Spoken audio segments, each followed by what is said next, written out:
Hey, good afternoon, everyone. My name is Carl Kaiser. I am the content manager here at Integris. We've got Eddie Campbell from Ingram Micro and Jay Brackman from Integris. We're going to be talking about protecting Microsoft 365 and the remote workforce today. We really encourage you to ask questions. Just post them in the chat. We'll get to them when we can. Sometimes we save them till the end. It looks like we've got some people in here. I'm going to mute myself and I'll let you guys have it. Awesome. Thanks, Carl. Again, my name is Jay Brackman. I'm with Integris. I'm in sales for Integris, and we're really pleased to have Eddie Campbell, who's Senior Solutions Sales Executive with Ingram Micro, with us. Eddie has been in the business a long time.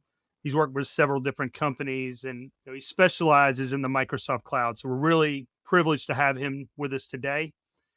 He actually lives just outside Greenville, South Carolina, which is where I went to college, which is, if any of you have not been there before, you need to look it up. I would not have told you that when I was in college 30 years ago, but it's an amazing place to visit. Has a beautiful downtown, has a lot to do around it. So Eddie, we're really glad to have you, and I'm glad Cool. that you're representing Greenville well today. I will try. I will try. But yeah, no, thank you for having me, and we can jump on in and start to talk about the what type of tools are in the M365 SKU to help keep you protected, and we'll get into some of that. So if everybody's ready, we'll get going. So introductions. There's going to be there's a couple of sections here. Protecting against cyber threats and data loss. So that's going to get into data loss prevention, things of that nature. Remote access and identity. That's more along the lines of some of the Azure AD functionality, some of the things that you guys might have heard about. And then, of course, securing a personal and company-owned devices, where we're going to talk a little bit about Intune and what options are there. And again, these are all things that are included in Business Premium, your E3 licenses, your E5 licenses, the M365, as you'll hear me say it, which is Microsoft 365. Always like to start off a little bit with some of the marketing slash verbiage that you're going to be hearing from Microsoft. The whole do more with less campaign, right? This is where we find it to be really successful with customers that are looking to do more with less.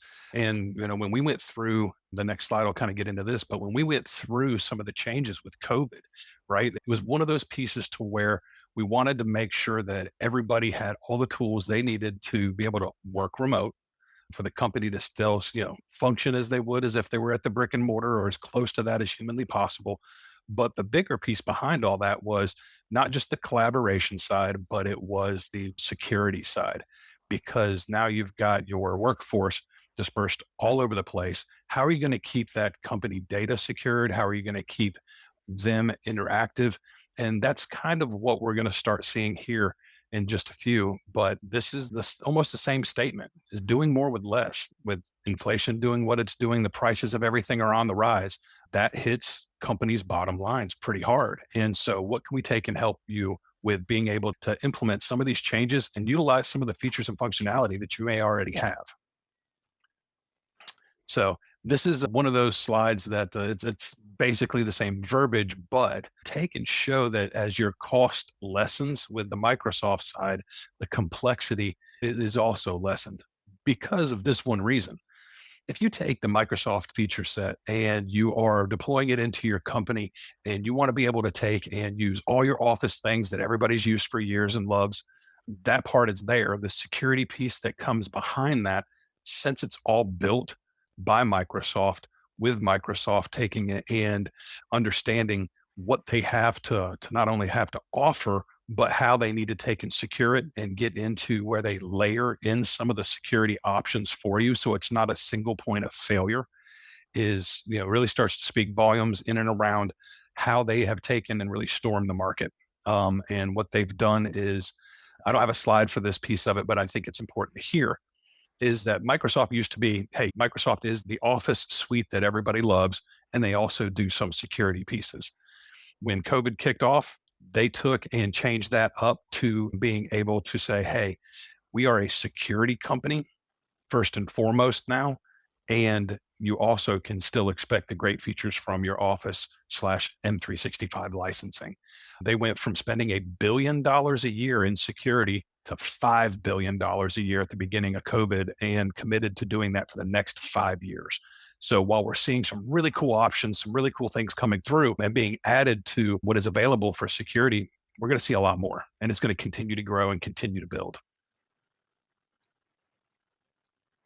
This is at the one I was kind of telling you about, that this is when the pandemic hit, right? Everybody kind of went into survival mode. And when they did that, it was, hey, we need to have, laptops, desktops. We got to send stuff home. People are taking their desktops from work to home. They're doing all these things. So everybody was trying to take and one, get their hardware straightened out so everybody could work remotely, whatever that looked like for them, but also that survival side of it. Hey, can they do it effectively? Can we give them the tools, teams to collaborate, security features and functionality to keep them safe and secure corporate data? And that's where a lot of the focus really started to come in heavy, is in the conversations that I had. Were our end customers, did they feel secure that their corporate data was being managed how they needed it to be? And more importantly, did they have control of the data at all times? And so this is the same piece that we're looking into currently today, the economic instability, recession. Let's take a look at, hey, can you do more with less and be able to take and use the features and functionality in there to actually accomplish what you need, and maybe move away from some of those third-party add-ons that you've had for a long time. Maybe they're not as effective as they once were, but we could take and compare those to what Microsoft has to offer and be able to take and help on that side of it as well. And I just thought this is a very simple slide, but drawing the parallels between when COVID was kicking off in a high gear and we were all helping there to what's happening currently, the roadmap's really not that dissimilar. So we're going to talk about the protecting against cyber threats and data loss. And this is probably one of my favorite subjects when it comes down the security side, is the data loss prevention side. So what we're going to do here is we're going to talk about the cyber threats. There are a bunch of different threats that are out there. And we're going to talk about some of the front door stuff like MFA, right? Everybody's got their cell phone. Everybody can get on their banking app, and you're usually using some form of MFA to do that. They'll send you a code. You'll use an authenticator app. There's a thumbprint that you hit or something like that. Multi-factor authentication. The one thing that I like to bring to light is that's great for guarding the front gate, but we all use email. And unless you go through and you set up some certain parameters, anybody around the world can send you an email, which means that anybody around the world could send you a phishing attack. It could send a script that you open up the email, you click on a link or something like that, and it would deploy. And it might not be something that reacts instantly. Most of the ones that are very effective, most of the cyber threats that are very effective, you don't even know it's there. It crawls into the background and sits for a month before it does anything. And then so to be able to take and set up safeguards against that, this is what we're going to get into. And so the next piece of that is that safeguarding that confidential business data. We'll get into talking about how you can take and set up parameters around maybe certain projects that you have working on that are secret, that you don't want everybody in the company to know, and definitely nobody outside the company to know. Maybe you're looking at mergers and acquisitions, things like that. We'll get into a little bit of that, how we can set up some of those things to help you protect that data and keep it safe. And then, of course, visibility into some of the cloud apps and things. This is more around adoption. As you're taking and you're upgrading what you're putting out there, whether it's a sales rep selling something into an end user, or whether it's the end user wanting to take and actually see, hey, we just rolled out these new applications. Who's adopting it? Who are the folks that are still holding on to the old ways? Maybe we need some more training, that type of stuff. And it allows you to look and see who is actually moving through. And it also helps detect some shadow IT as well.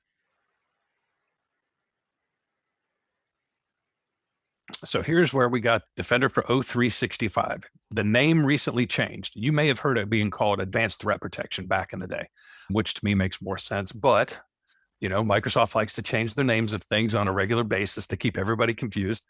The biggest piece on this is that when I've been to their security center out in Redmond, Washington. It's a fantastic place to see exactly how all this really happens.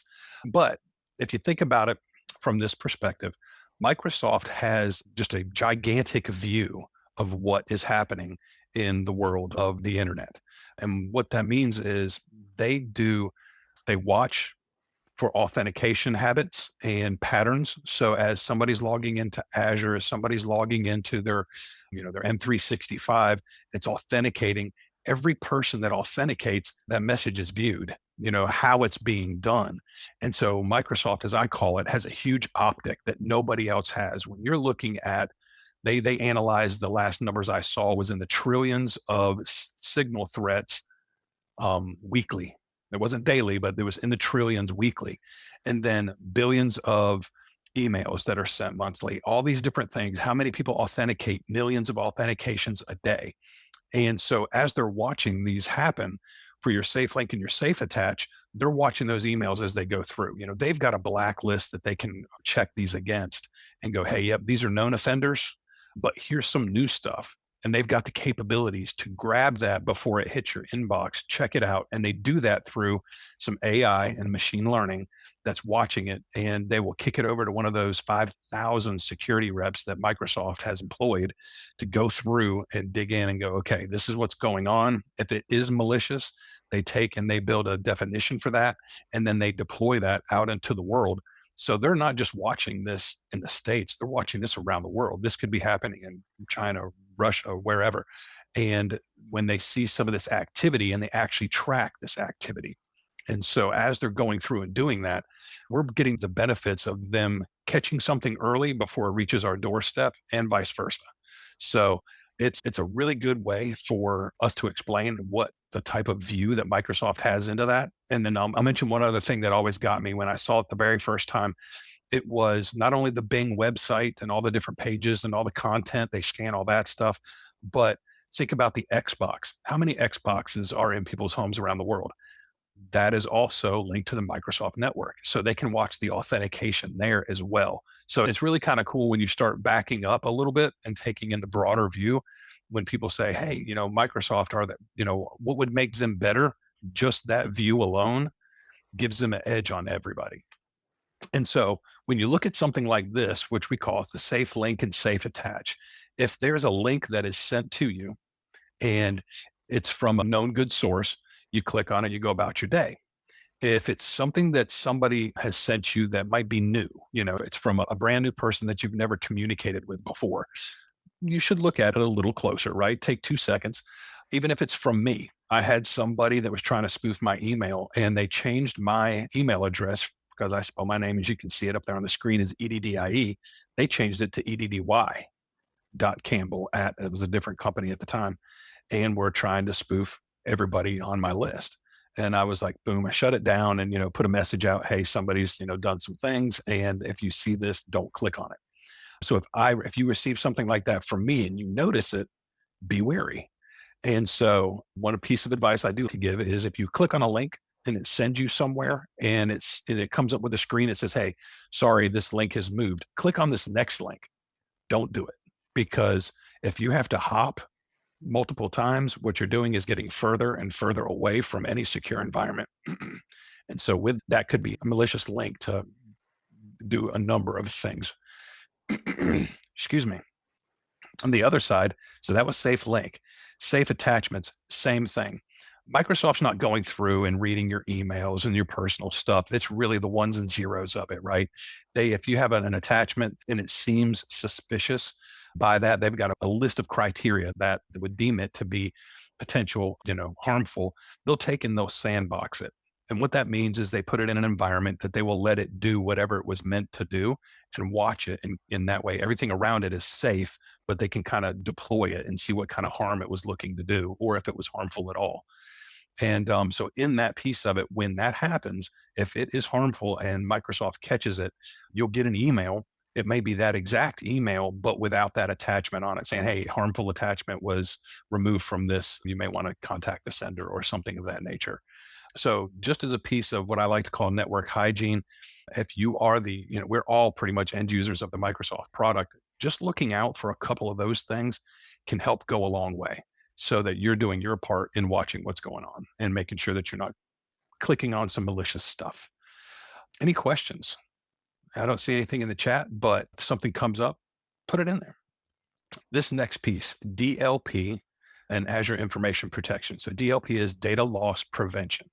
This is probably the biggest highlight of any corporation out there, making sure that your company stays in control of all data at all times. And so in that piece of it, if you take and you're looking at the data loss prevention side, what that means is that you're able to take and if think about it this way, I had one of my engineers who now works for Microsoft. He was really good, so they came in and snatched him away. But he was going on vacation and had his iPad, personal iPad, and was going to take and download some documentation, some stuff that he was wanting to do. It was a project that he was working on, and it was a sensitive project. So when he went to download that information, he just wanted it on the iPad. So when he was on the airplane with his family, he could pull it up and just read over some stuff and maybe, do a little bit of work, but was really just wanting to read through. And it would not allow him to do it because of the DLP policies that were put in place.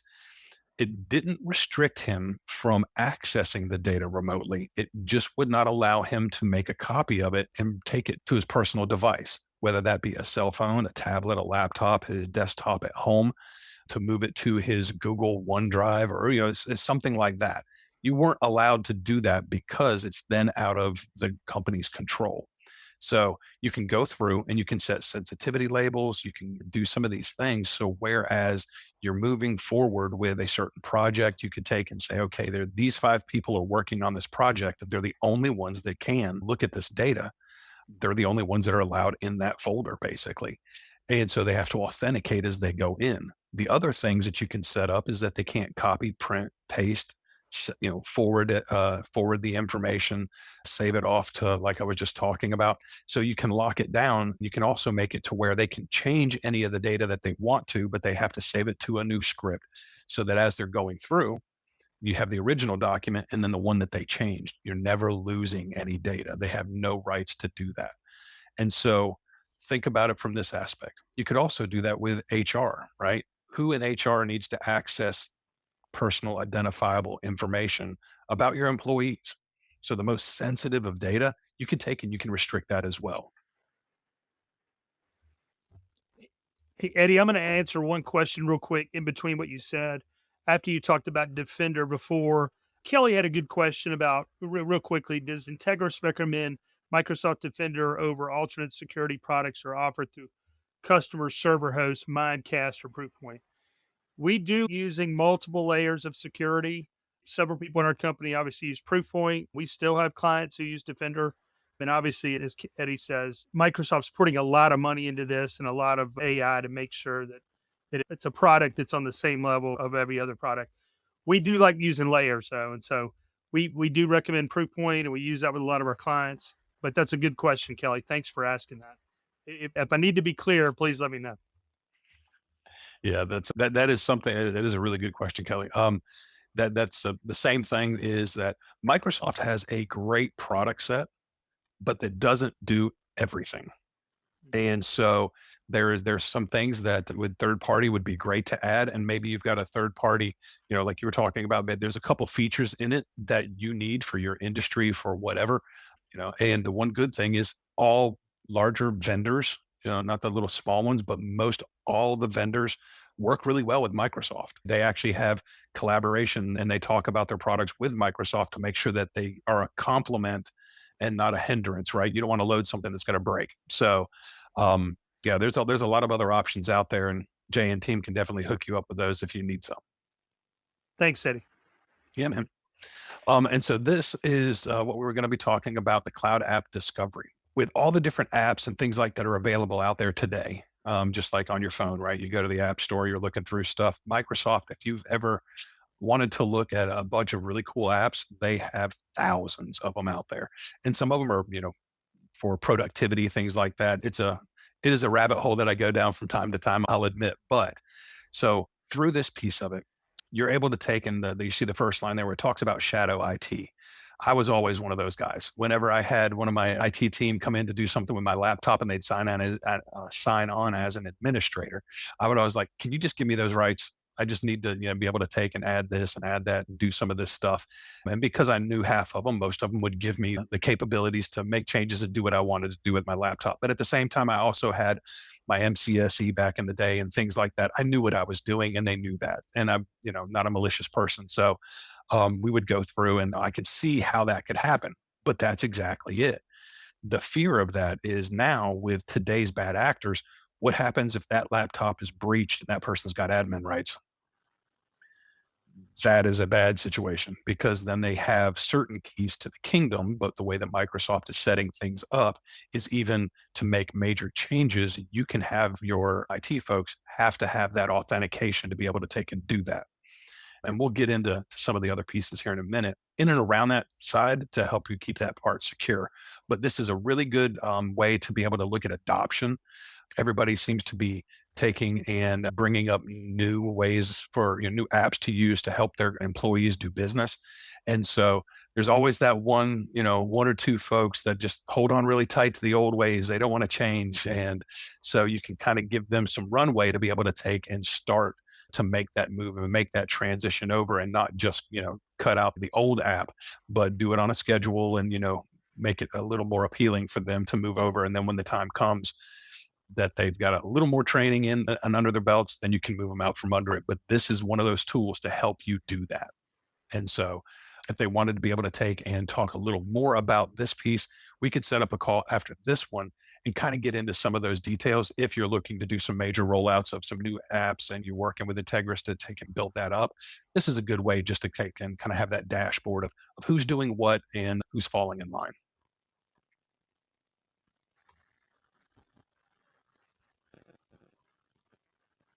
So secure remote access and protect identity. So Microsoft doesn't really take and advertise for themselves. You're not going to go out to Microsoft's website and see, hey, this is how Microsoft stacks up against Google. This is how their security piece stacks up against somebody else's security piece. Microsoft doesn't publish that. What they do is they let some of these folks here take and do basically their bragging for them. I know that I look at SE Labs if I am looking to buy new equipment, see what how the reviews are, stuff like that, because I trust some of these sites. And so these are some of the top name sites for doing reviews. Microsoft doesn't pay them, and that way they can give an honest opinion. And so this is some of the numbers that they pointed out. Six of six, 99.9%. Protection rating. They're all getting AAA awards. This is how Microsoft is taking and really winning over the market with their security options. And this is just a reflection of that and what some of those third-party folks are saying about the Microsoft products. And so here's where we're going to talk about MFA, multi-factor authentication, or sometimes you see it as, two-step authentication. There's several different names for it, but MFA is really the most common. And this piece here where it says, the authentication prevents 99.9% of identity attacks, that is true. It is a great protection for the front door. But to be able to take and make sure that we are giving you the most protection, we're layering in that security back to that data loss prevention, back to that safe link and safe attach. And so this protects the front door. And here's a little analogy I like to use for that is that the best MFA is something something you have, and something you are. So what do you know? You know your password. You type in the password, you go to click on a certain application or access certain data, and you get a notification that you need to authenticate. So then me on my cell phone, I take and I have the Microsoft Authenticator app. And so it'll send me a notification with a code. Then I type in that code into my desktop, and then it asks me for a thumbprint, and I put my thumbprint on the phone. So somebody might steal your credentials and have your password, but they don't have your cell phone and they don't have your fingerprint. Um, Although, against popular belief in the movie cinemas today, all over the place, it just takes a little bit of, fairy dust and a piece of scotch tape, and you can lift somebody's thumbprint. Yeah, that's totally not how that works. It's actually very hard to, not impossible, but very, very hard to take and duplicate somebody's thumbprint or fingerprint. So the folks that would have that capabilities aren't going to be worried about probably 90% of the companies on the planet. They're doing much, crazier stuff. For us and what we do, that is a perfect way to take and make sure that layered security, that you are who you say you are, and now you have access to what you need to access. These pieces here, some people use facial recognition instead of Windows Hello, which is perfectly fine. But actually, FIDO keys, security tokens, they're like little USB drives. Back in the day, I used to work on some Avaya phone systems, and they had a little key that you used to keep on your key ring, and it would randomly generate numbers like every 30 seconds. And so when you were taking and logging in, that was your MFA basically. You had a unique number that would never repeat and would come up, and you would take and type it in, and that's how you would gain access to those admin rights for that stuff. This is very similar to that. And I'm starting to actually hear from customers that they are looking at going back to doing some of the FIDO keys, which I find kind of cool. Kind of old school, but it is something that I'm starting to hear more chatter about. And so this is how we take and work with apps on using Active Directory. The piece on this that we will talk about is conditional access. How this works is basically you can enable your employees to work remotely, and you can use your Azure AD to take and authenticate remote workers back to on-prem resources if need be. If everything's up in the cloud, you're still using that Azure AD to authenticate in. That's where that happens. And so once you've authenticated in, right, it's going to open you up to what features that you currently need to do your job. If there's anything special, like some of the projects we've talked about, maybe something that not everybody's allowed into HR files, payroll, stuff like that, then you would have to authenticate in again to make sure that you are who you say you are and you're allowed and you have the permissions to do whatever it is you're looking to do. The conditional access side is where it comes down to the where, when, and who of the process. I like conditional access because I once had a partner that was talking to one of their clients, and what they wanted to do as they were kind of talking about this conditional access, they used HR as an example and said, "Hey, do you think it's appropriate for somebody at 3 a.m. to be accessing personal data about your employees?"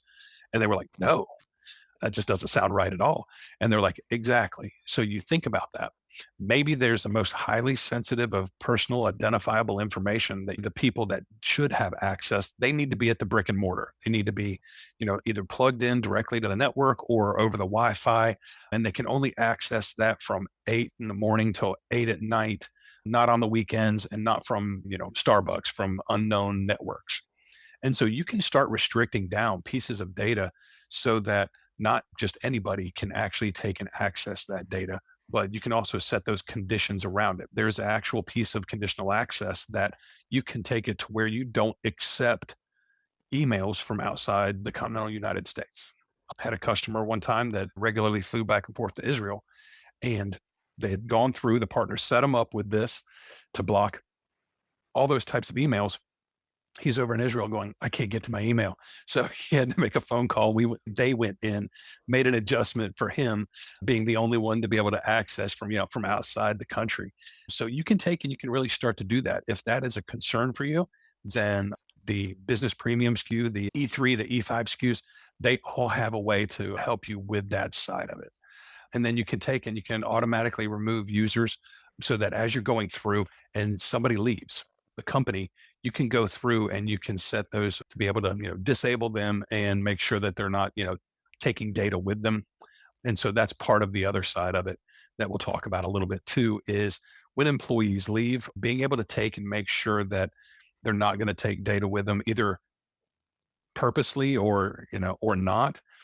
Sometimes it happens. I've taken before and left a company, got home, was unpacking my backpack, had a bunch of old thumb drives and stuff in there. And I start throwing the thumb drives in just to see what's in them. And this was like months later. I found like full customer lists, full customer data, all this stuff. And I took and I deleted it off. I didn't want that data. I didn't want somehow that to, blow back on me. I didn't do it intentionally. And so was able to take and kind of save that piece of it. Other folks, though, they might take and have more malicious intent. They want to try to, they left on bad terms and they want to steal as many customers from you as possible. You can take and you can make sure that doesn't happen by setting through some of these pieces.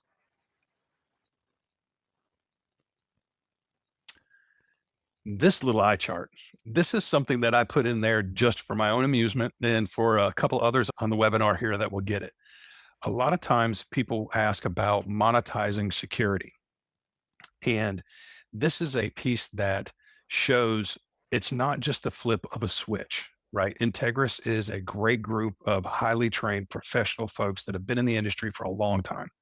And through that expertise that they have developed with some of these products is to be able to go through and tailor fit these licenses to tailor fit the security posture that the end customer may need to either match up with their verticals that they work in. Maybe they have some compliance needs, some CMMC compliance if they work with the federal government, maybe HIPAA or NIST compliance.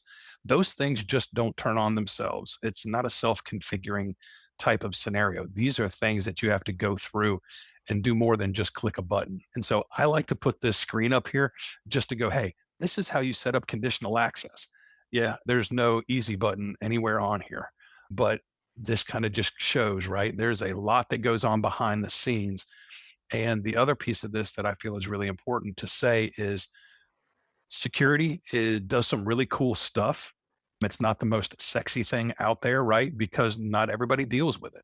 This is probably one of those pieces where you're learning a lot today, but you're never going to go in and click on some of this stuff yourself necessarily.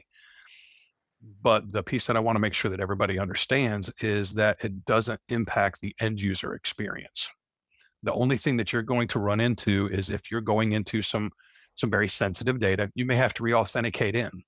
That's really going to be the biggest piece of what you're going to see, because if you're taking and you have to re-authenticate in, that's reassuring you that project or whatever that you're working on is safe and secure. And so that end user experience, unless they're wandering off the beaten path and trying to do something that they may not normally need to do to perform their job, they won't have access to it. And that way, that is, you can make it have a notification set up that, hey, Eddie's trying to access something over here. And, IT can be like, hey, did you need access to that for some reason? And if it is a legitimate request, then you could ask for some of that access.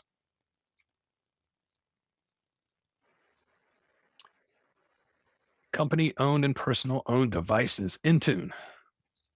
So, being able to manage work devices, being able to automate through like autopilot is a feature where you can take and you can set up profiles. So, sales rep has this profile, HR has this profile, management has this profile, and executives have a profile of what applications and programs they need to do their job.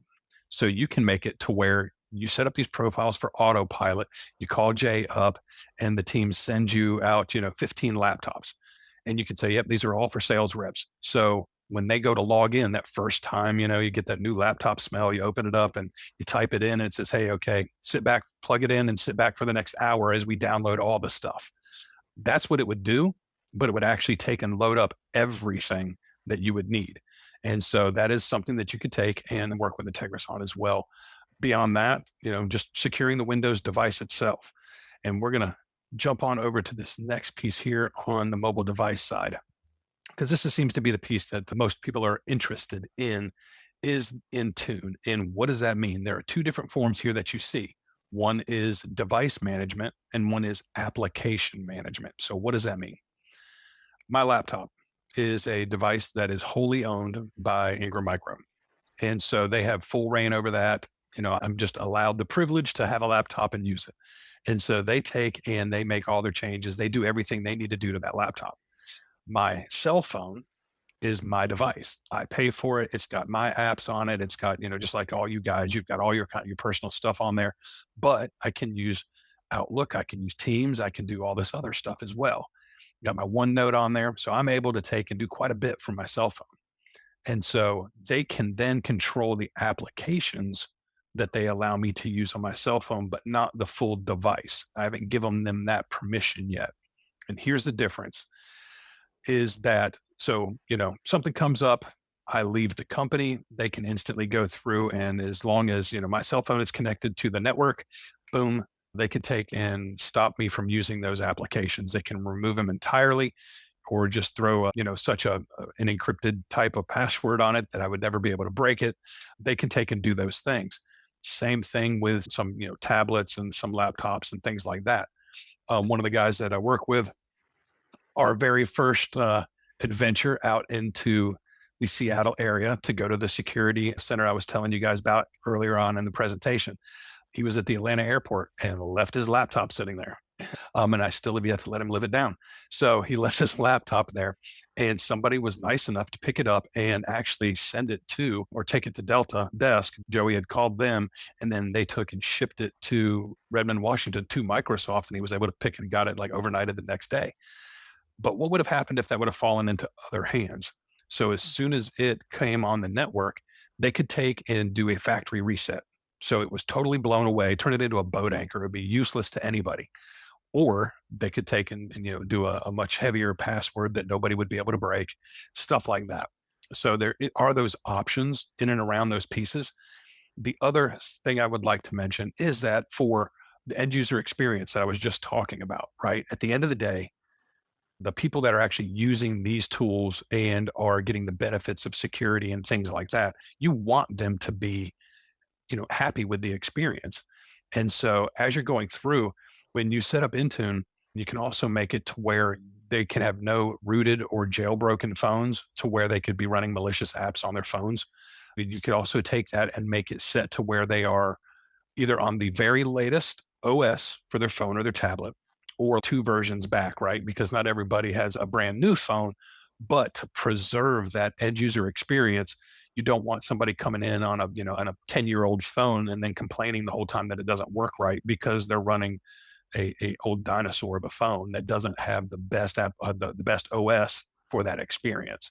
So not only can you take and protect the data that's there and allow folks to do that remote work with some of their devices, but you're also able to enhance their experience and make sure that they're, getting that best view possible.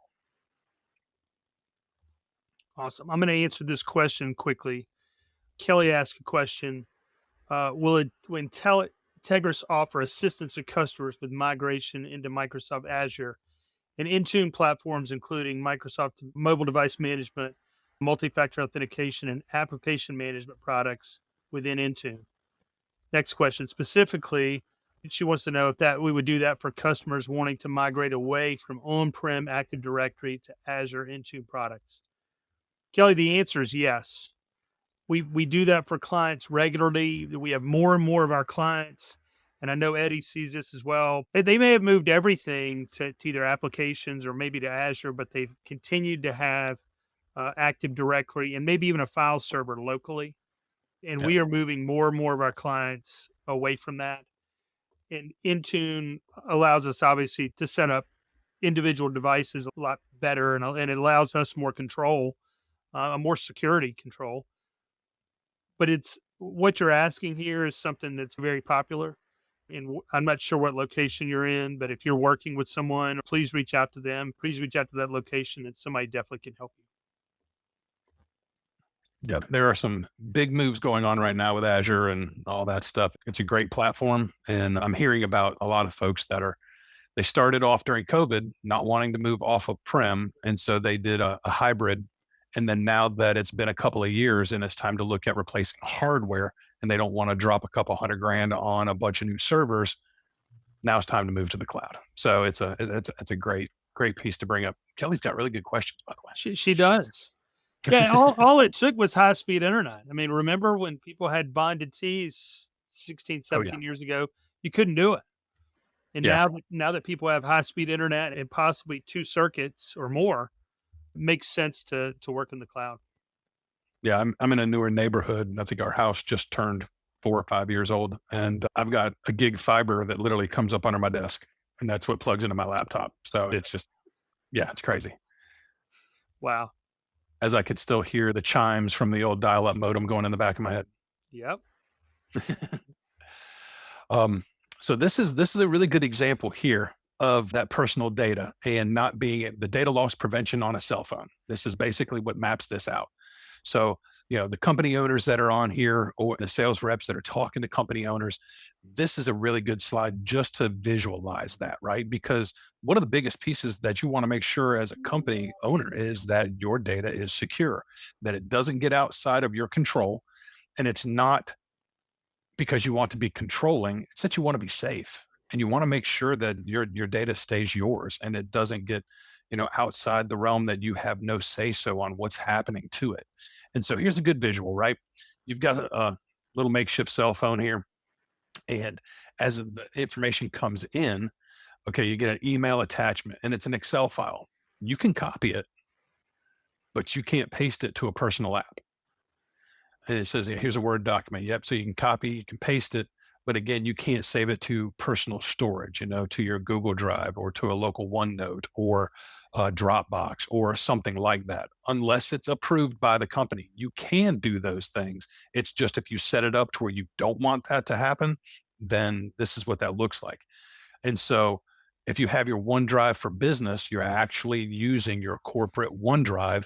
You can cut and paste and copy to your heart's content and save it um, back on the company infrastructure. So, so basically you're viewing it on your phone, but it's never leaving corporate control. You can cut, copy, paste into other corporate apps and programs and whatnot, just not off to personal. And I think this really helps with that side of it for folks to actually, kind of see that little visualization there. And so as you're taking and you do that, this is part of the Azure information protection side to where you can take and help control that data and make sure that it's always under corporate control. I do know I've had a couple of instances where people have been like, well, why does that really matter? Well, think about it this way. This is an analogy that's, you'll just have to follow me. Target got breached, 10 years ago, and somebody stole millions of credit card numbers. Because of Target being a very large company, they didn't have, or they had very good security, and the people couldn't breach them. So what they did was they found a hole in the armor. And what it was is that, I don't know if you folks know this, but most people, most big retail stores, they don't have control of their own AC and heat. It's all done by a third party, and they take and they have it all on a network, and they control stores from, hundreds, thousands of miles away.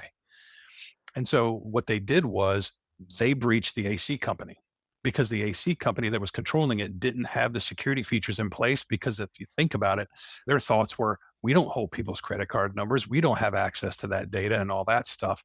But they did have access to those networks.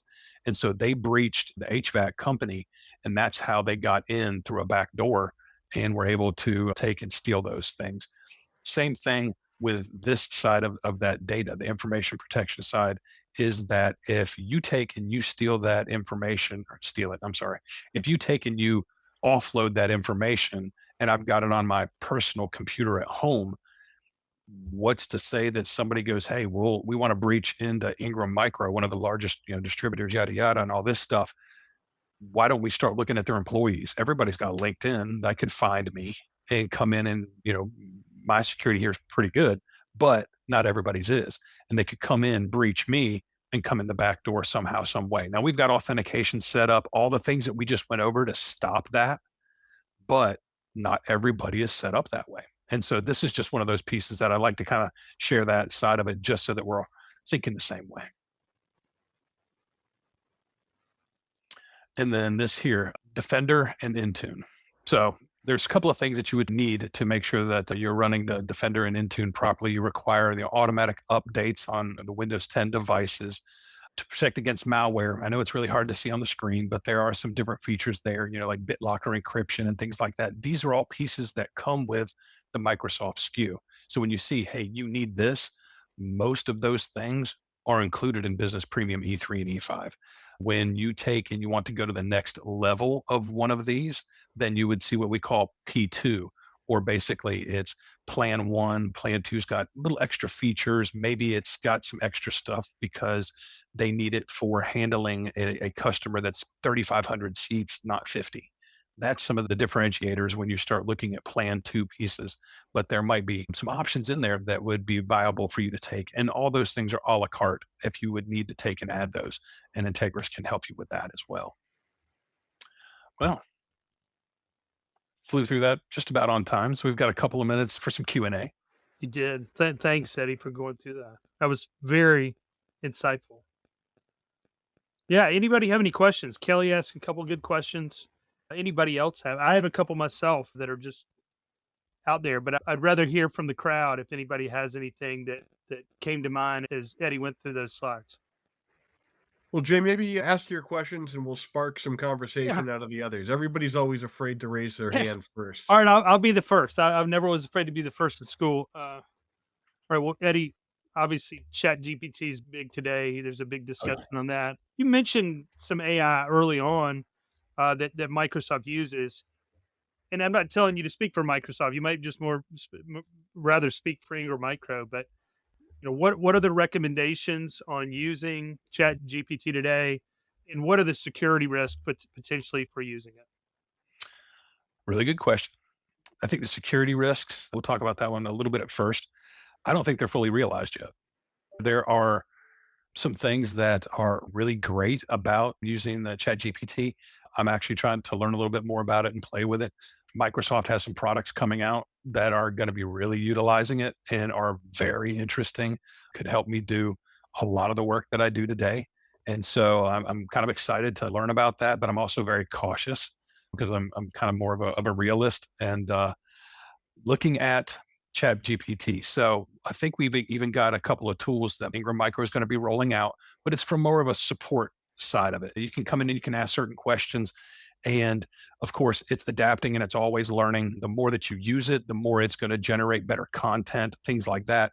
And so, very shortly, I think we're going to see from an industry side where you're going to have a lot more interactive GPT chats for support. Hey, where's my tracking number for this? Hey, does business premium come with this feature? I think that part is going to really help kind of be the new Google search, where everybody now, we used to joke that the world's IQ would drop by 50 points if Google went away because you wouldn't have a place to ask. This is the next iteration of that. I think that's really what we're going to see first. Security wise, there are some things that are put in place to take and restrict where it pulls its data from, because now you're talking about a piece that is searching for data to grow its intelligence. That's that piece is where you can, make sure that you restrict certain sections of that. And that's the part where you hear all the conspiracies and all this stuff and all the craziness. I think it's entertaining to watch some of the stuff, but I think this will be something to definitely look at and watch. We'll see more and more of it used in new, unique ways. But, just be cautious about what you put in there, because as you're typing, it's collecting everything that you say and everything that you do in that. And as a computer goes, it's got a really good memory. It's never going to forget. Great point. Belinda just had a question. She said, are you knowledgeable with nonprofits using Microsoft 365? Can you provide guidance on what products would be best used for our environment? Yeah, actually, got a couple of folks that deal specifically with nonprofits. And so I've gotten some of that, depending on what type of nonprofit you are, right? Because if you look at nonprofit and education are really close together. And so some of the things is thinking about the right size of license that you need. What access are you looking for? Is it like me where, I consider myself like a power user? I need everything. And so I'm sending emails, I'm making presentations, we're doing calls like this. I'm using Teams, I'm setting up meetings. There's all kind of stuff going on. Or are the folks that are using a license that you're looking to provide them, do they only need just access to email? Is it much more limited, because those are even a less expensive option than a full-blown license. And then also for non-for-profits, sometimes there are regulations depending on the state that you're in and what some pricing would be for you guys. So the reason I'm bringing up the pricing piece, I normally don't talk about pricing, but on that side of it, that tends to drive behavior on non-for-profit education, right? Because you guys usually don't have big budgets. So really that comes down to more of a conversation, but that could be something that we could take and jump on a phone call with your Integris reps and go through and actually have that conversation around the non-for-profit side and get you set up with what you need. Yes, Belinda, I just saw your question. Can we connect offline? We have a mixed environment regarding what users use. Yes, we'll be glad to do that. Make sure you get in contact with the right Integris rep. Yes, you're welcome. Thanks for that question. I'll get your email after this from our CRM, and I'll connect you to who you need to Perfect. talk to. Perfect. Thank you, Carl. And yeah, Belinda, thanks for that question. Yeah, it was really good. Yeah, I'll say one thing about ChatGPT. We've had clients. Some people may have experienced this already. We like to tell clients who come to us with anything. Hey, I just saw this. They may be at a convention in Vegas and say, "Oh, I just saw another company like ours doing this. Can we do this?" And we try to be careful at Integris. We want to be advanced, but we got to be cautious. We have to be secure. That's probably why we work with Ingram Micro and why Eddie's here. Security is paramount. It's very as exciting as ChatGPT might be to advance your business. Be wary of being on the bleeding edge of technology.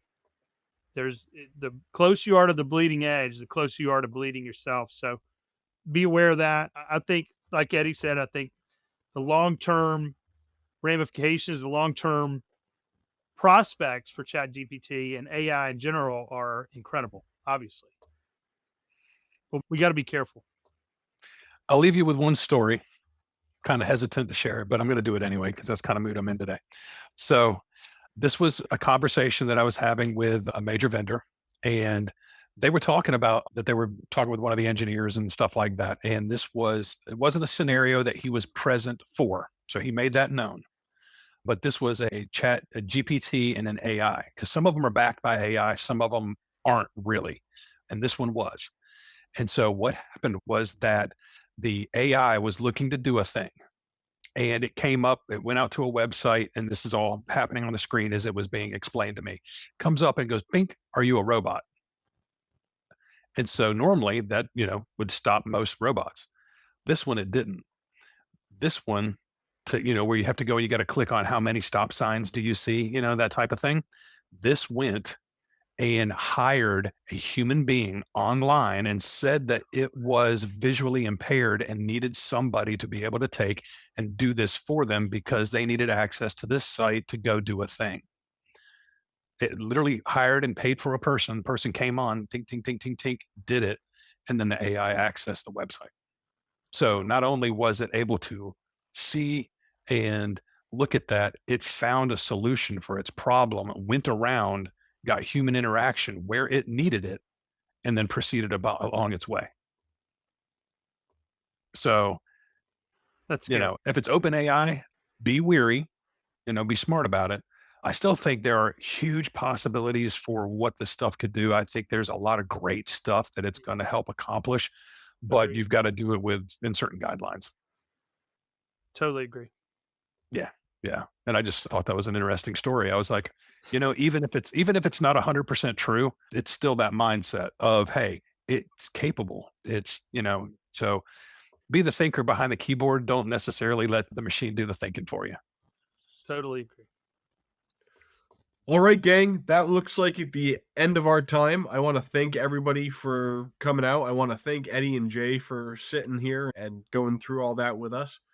We do have a document for you that I can share now in the chat. It's a new ebook that we've just put out. I think that everybody will enjoy it, and hopefully we see you again soon. Take care. Bye, guys. Thank you.